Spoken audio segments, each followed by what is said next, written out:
제가 방금 낭독해 드린 대로 시편 143편 1절에서 12절의 말씀에 근거해서 제가 셀라의 의미들 이 주제로 말씀을 드리겠는데요. 이 셀라라는 용어는 지명과 관련해서는 구약에서 5번 언급이 되고 있어요. 5번, 5회. 특히 이사야 16장 1절에서는 예수 그리스도께서 재림하실 때, 지상 재림했을 때 왕의 대로 중 한 지명 이름이에요. 왕의 대로 중에 한 지명 이름이에요. 그 사람의 이름과 관련해서는 11회, 즉 11번 언급이 되고, 재림과 관련해서는 시편에서 3편 2절부터 시작해서 또 4편 2절 4절 비롯해서 시편에서만 72회가 나와요. 그리고 하박국서에 3회가 나옵니다. 자, 그래서 셀라라는 용어는요, 일으키는 것, 쉼, 영원히 이런 의미가 내포하고 있어요. 일으키는 것, 쉼, 영원히 이런 의미가 내포하고 있어요. 그래서 이 셀라라는 용어는요, 교리적인 관점으로 볼 때에 큰 환란 때 예수 그리스도의 재림과 관련이 있는 용어입니다.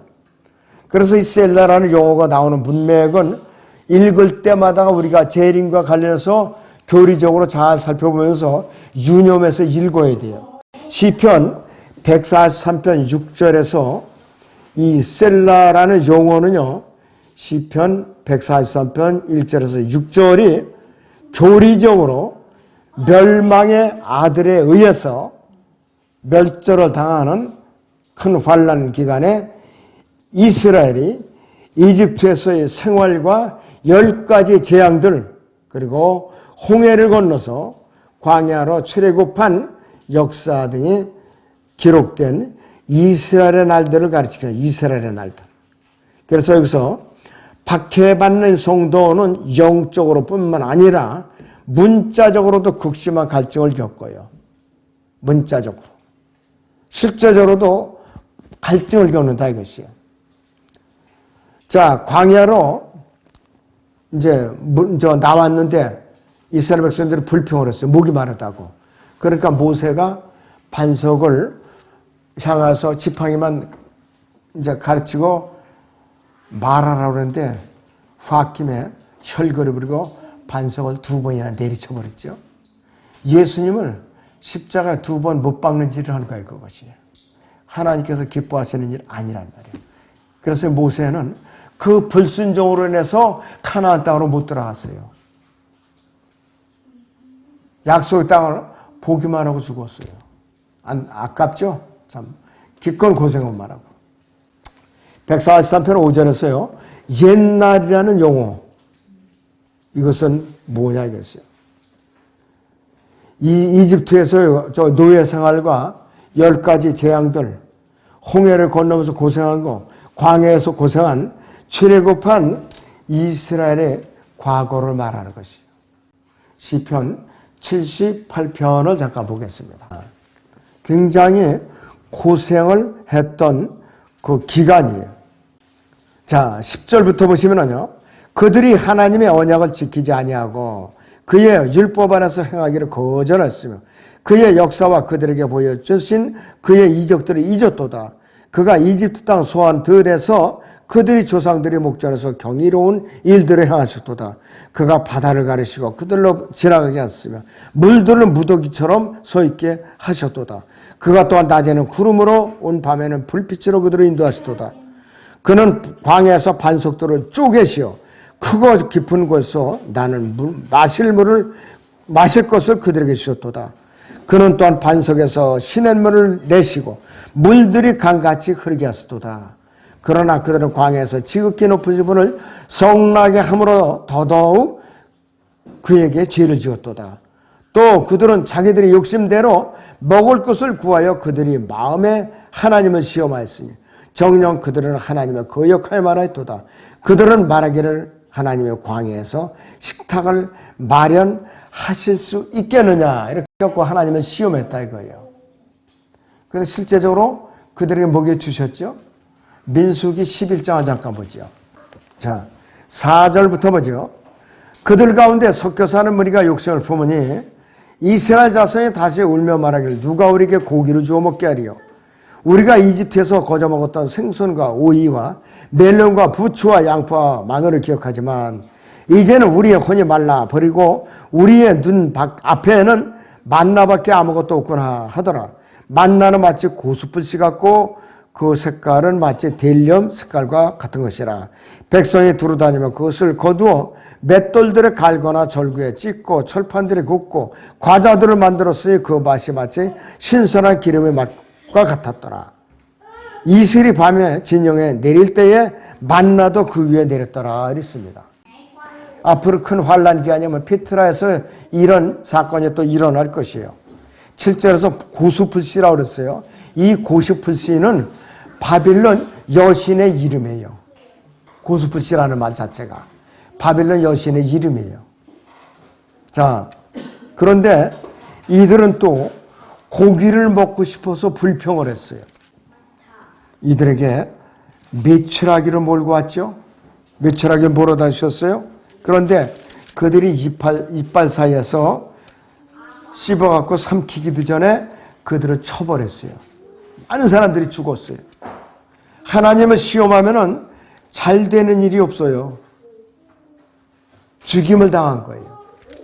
그러니까 우리도 이 시대를 사는 우리도 아차하면 징계를 받는다 이것이에요. 자, 민수기 11장 31절부터 보죠. 주께로부터 바람이 나와 바다로부터 메추라기를 몰고 와서 진영 옆에 떨어지게 하되 이 편으로 하루길이요 저 편으로 하루길로 진영 사방 주위가 그러하며 지면 위 2큐빗 높이가 되었더라. 여러분 2큐빗이면요 지면에서 90cm예요. 이 편으로 하루길 저 편이 하루길.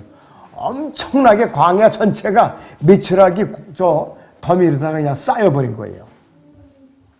백성이 일어나서 온 낮과 온 밤과 그 다음날 온종일 메추라기를 모으니 적게 모은 자도 10호매를 모았으며 그들이 그것을 자기들을 위하여 진영 주위에 펴놓았더라. 그 고기가 아직 그들이 이빨 사이에서 있어 씹히기 전에 주의 진노가 그 백성에게 대하여 격발하였으니 주께서 심히 큰 재앙으로 그 백성을 치셨더라. 그곳의 이름을 키브롯 핫다와라 불렀으니 이는 욕심을 낸 백성들을 그곳에 장사하였음이더라. 백성이 키브롯 핫다와에서 이동하여 하세롯에 이르러 하세롯에서 거하니라 그랬습니다. 그래서 여러분들이 이 계량 단위를 이제 볼 때는 제가 이렇게 나눠 드린 거 있잖아요. 이렇게 나눠 드린 거. 저 스프링 노트에도 있고 딱 보면은 한 오멜이 얼마인가 딱 알 수가 있어요. 별내게. 그럴 때 활용을 하고 나눠 드린 거예요, 여러분들.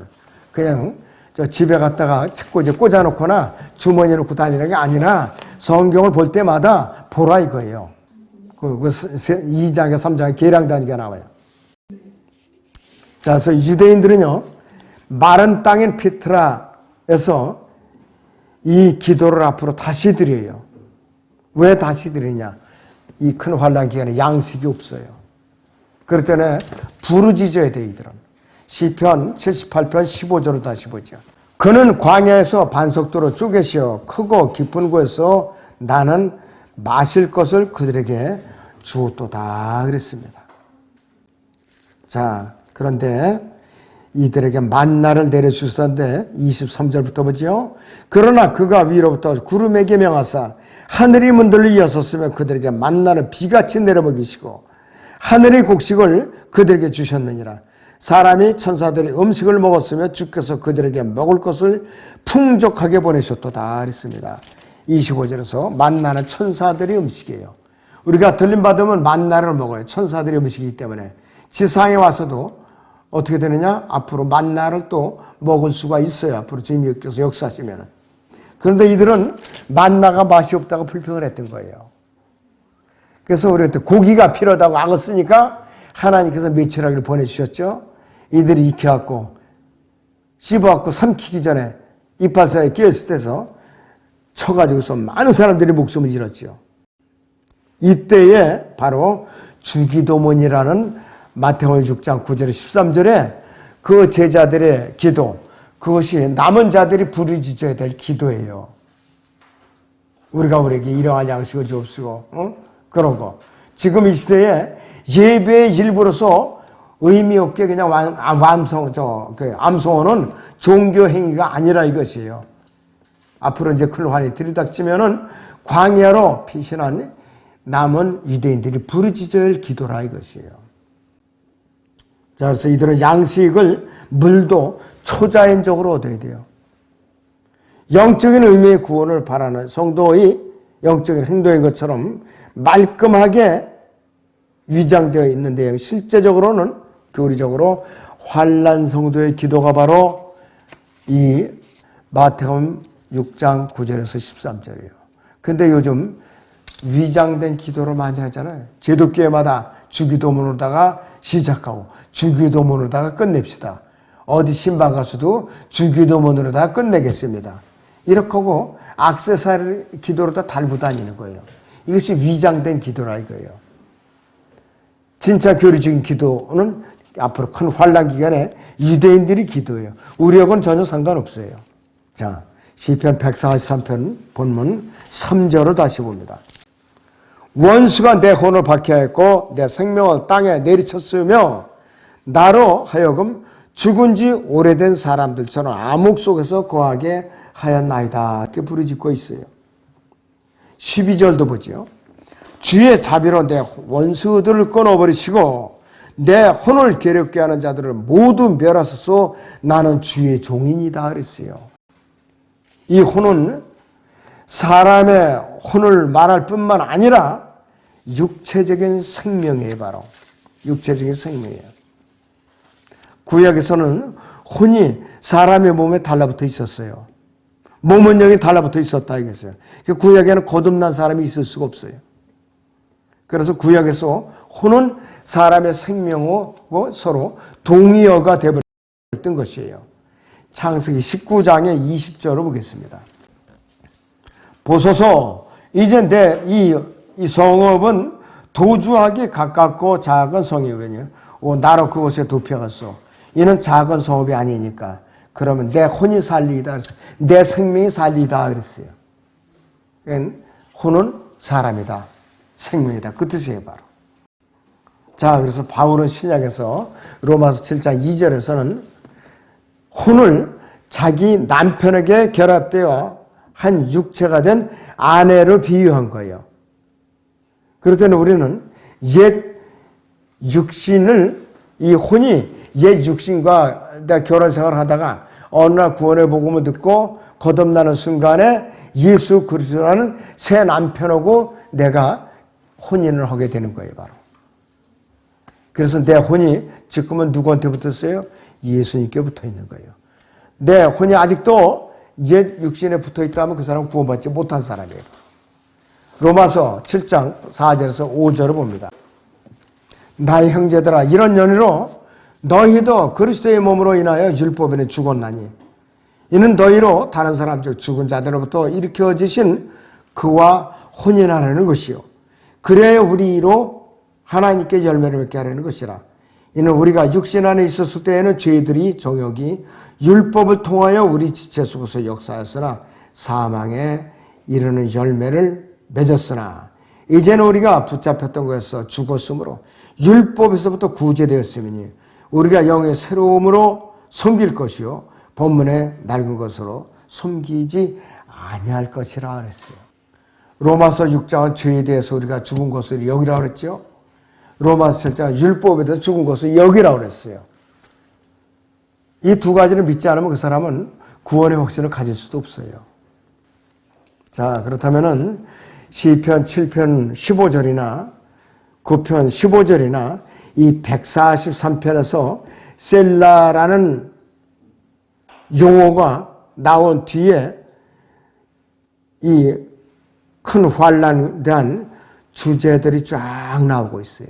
큰 환난에 대한 주제가 143편 7절에서 12절에 나오는데 7절에서 첫째는 구덩이로 내려가는 이 용어가 나와요. 구덩이로 내려가는. 그런데 문자적인 구덩이에요. 요한계시록 9장 2절이나 20장 1절에서 2절이나 그 다음에 시편 7편 15절, 이사야 14장 15절 등 여러 군데 나와요. 적그리스도는 자기가 파놓은 이 멸망의 구덩이에 스스로 빠져요. 던져진다 이것이. 교리적으로 볼 때 여기는 어디냐? 끝없이 깊은 구렁을 말하는 것이에요. 끝없이 깊은 구렁. 지금 이 적그리스도가 영으로 있는 유다 이스카롯이 깊은 구렁에 갇혀 있죠. 이 큰 환란 때 올라와서 그가 다시 글로 들어가요. 요한계시록 17장 11절을 봅니다. 전에는 있었으나 지금은 없고 그 짐승의 8번째이지만 7 중에 속한 자라 그가 멸망으로 들어가리라 했어요. 요한계시록 9장에서 나와서 요한계시록 17장 11절에서 그는 환란 끝에 예수님께서 지상제일에서 아마겟돈에서 적그리스도인 짐승과 거짓 선자를 붙들어 가지고서 얼로 집어넣느냐? 깊은 구렁으로 여기서 불못으로 집어넣어요. 불못으로. 그런데 사탄은, 용인 사탄은 요한계시록 12장에서 하늘에서 미카엘에게 패배해가지고 땅으로 쫓겨난단 말이에요. 그리고 3년 반 동안 적그리스도의 몸에 들어와서 행세하다가 마지막에 요한계시록 20장 1, 2절에는 어떻게 되냐? 묶여서 깊은 구렁에 갇혀요. 깊은 구렁에. 그리고 백보자 심판을 거쳐서 불못으로 던져서 사탄의 삼위일체가 합쳐지는 거예요. 그때는 지옥에 있었던 구원받지 못한 죄인들도 그 불못에 다 합쳐지게 돼요. 이게 마지막 심판이 이것이. 그 다음에 시편 144편 8절에 아침에 나로 주의 자애를 듣게 하소서 그랬어요. 자애는 특별한 용어예요. loving kindness라고 하고 하나님의 사랑이에요 이것이. 사무엘하 23장 4절이나 마태복음 13장 43절이라든지 시편 49편의 14절을 보죠 여러분들. 양처럼 그들이 음부에 눕혀지니 사망이 그들을 먹으리라. 또 정직한 자가 아침에 그들을 다스리니 그들이 아름다움이 그들이 처서서더라. 음부에서 소멸되리라 그랬어요. 음부는 지옥을 말하는 것이요. 그리고 여기서 정직한 자가 아침에 그들을 다스리라 그랬어요. 정직한 자는 누구냐? 교리적으로 예수 그리스도예요. 아침은 지상 천년왕국을 말하는 것이에요. 또 거기에 시편 143편 10절에서 정직한 땅이라는 말이 나와요. 정직한 땅. 여기서 하나님께서는 자비로 모든 원수들을 끌어버리지 않고 계시고 있죠. 지금 이제 우리의 혼을 괴롭게 하는 자들을 모두 멸망시키지 않고 계시는데 우리는 이미 어떻게 되느냐? 성령으로 우리는 소생한 사람들이에요. 그러나 이 정직한 땅은요, 이 기간에 이 지상 왕국이 팔레스타인에 세워지면은 팔레스타인 땅이 바로 정직한 땅이 되는 거예요. 그렇지 않으면은 요한계시록 20장 이후에 새로 이제 생기는 새 땅, 우주가 정화된 새 땅이라 이거예요. 신약에서 약속의 땅은 이스라엘이 앞으로 차지하고 다스리게 될 팔레스타인 땅이 약속의 땅입니다. 그리고 정직한 땅이 바로 이 지상 왕국이 세워졌을 때에 팔레스타인이 정직한 땅이 되는 거예요. 그리고 의로운 땅은 어떤 때 의로운 땅이 되느냐? 참 재미있죠, 성경이. 예수 그리스도께서요, 메시아 왕이신 예수 그리스도께서 시온산, 저 모리아산에서 다윗의 영광의 보좌에 앉으실 때 그때에 이 팔레스타인은 의로운 땅이 되는 것이에요. 의로운 땅이 되는 것이에요. 그 다음에 이 시편 143편의 12절을 보죠. 다시. 주의 자비로 내 원수들을 끊어버리시고 내 혼을 괴롭게 하는 자들을 모두 멸하소서. 나는 주의 종인이다 그랬습니다. 이 종이 교리적으로는 누군가? 요한계시록 6장 9절에서 12절에 이르는 목이 잘려서 참수당한 환난 성도가 바로 누구예요? 환난 성도들이 바로 여기서 말하는 종이에요. 그 종이에요 바로. 환난 성도들이요. 그래서 이 고난에 처해 있는 고난과 야곱의 고난을 때를 말하는데 롯의 날들과 같은 때로서 자기의 육체적인 생명을 이들은 혼이라고 불러요. 혼이라고. 자, 그래서 교리적으로 이들은 피울 곳을 찾아서 도망 다니고 있어요. 9절에 보니까 주여 내 원수들에게 나를 구하소서 내가 숨으려고 죽게로 피하나이다 하겠어요. 장소로는 페트라를 피하는 거예요. 영적으로 교리적으로는 예수님의 품으로 피하는 것이고 우리는 영적으로 조경하면 이 시대에 거듭나서 예수 그리스도의 몸 안으로 들어가는 것을 말하는 거예요. 교리적으로는 어떻게 해야 돼? 긴 환란 기간에 페트라의 지역으로 피난을 가는 것을 말하는 것이에요. 자, 그럴 때는 우리는 성경을 영적으로 세대적으로 그 당시에 역사적 배경으로 잘 구분해서 적용을 할 줄 알아야 돼. 우리는 언제든지 아담 안에 속한 죽은 옛사람으로서 어떻게 되느냐?